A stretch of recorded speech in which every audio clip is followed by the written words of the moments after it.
د مرګ فیصله ده کړې وه چې زه په دا خوب راوینه کیا وه خو اوس مو خپله هغه کړې دو د دغه وطن هر بچي کړې دو چې وینه مې چې تیاوې څه اوس یې بیا په خپله مرضي نشي تیاولی ته اوس بیا زموږ خپله مرضي وي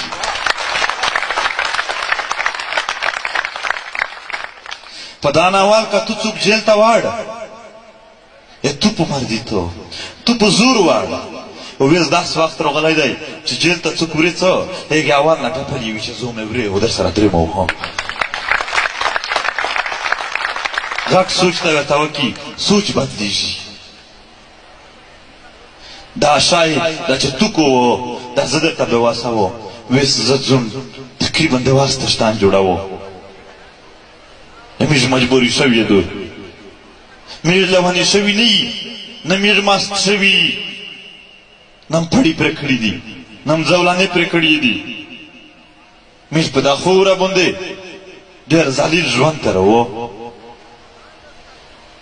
مو کلی جنوبی وزیرستان مو کلی چې جنات جوړ که ها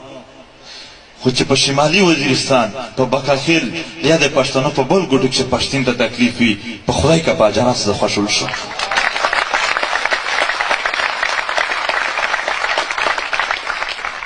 مو خپل د وینې ملګري مو د کلچر ملګري مو داسې خلک چې زه دی په راګ راګ کښې خپل پله پوهېږي د اغ سر نه وکړه د پښتنې د اغ سر پره دا ټول پښتین په یو مزاج د یوه طبیعت خلک دا چې کله هته په تکلیف کوي څو موږ ټول ته تکلیف رسېږي د دیر چترال نه وخوره تر بولانه پورې په کوم ځای شه ها د یوې زنانه ها چې لږ بې حرمتي کېږي ټول پښتین قوم زړه پې سوځي نن پښتین قوم راپورته شوی دی نن دا ځوانان راپورته شوي دي نن دا مشران راپورته شوي دي اته سره ویدلي وي چې محمود غزنوي داسې داسې فتوحات وکړل پلونکي اتل احمد شاه بابا پلونکای کې داسې مبارزې وکړې انشاءالله رتلینکی نسل تو سره ایدوي رتلینکی نسلو د دغې نسل قربانۍ وروي نه نه یې میږ په دغې هېڅ وخت شی وروي میږ باسیت پښتین قوم هر کله د پښتین قوم په هر ځای شي چې څه ها غم خوښي وي هغې نه ځون بدل نه محسوس کوي هغه هم هر وخت خپل وي بیا میږه دا غوټ غم دا دریم غم دا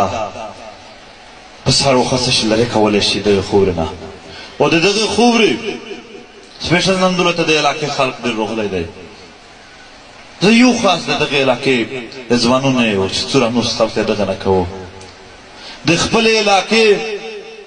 قدر وپېژندستی په خپلې علاقې کښې نه چې خپل سره جنګېږي داسې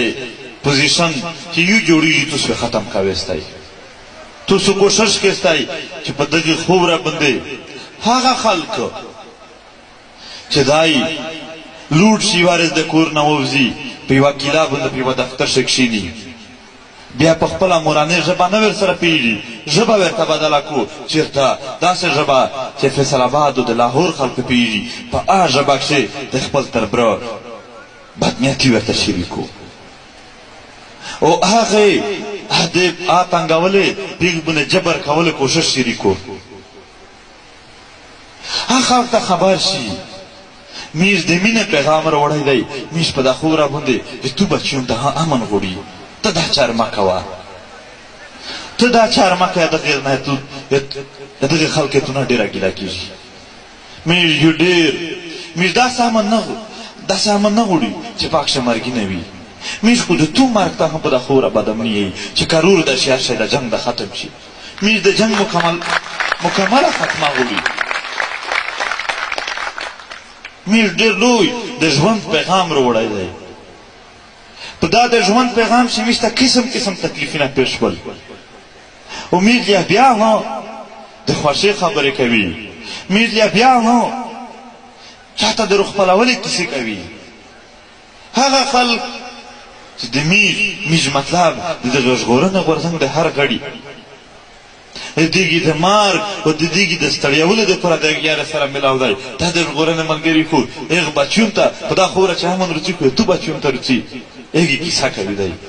په دا نه لوی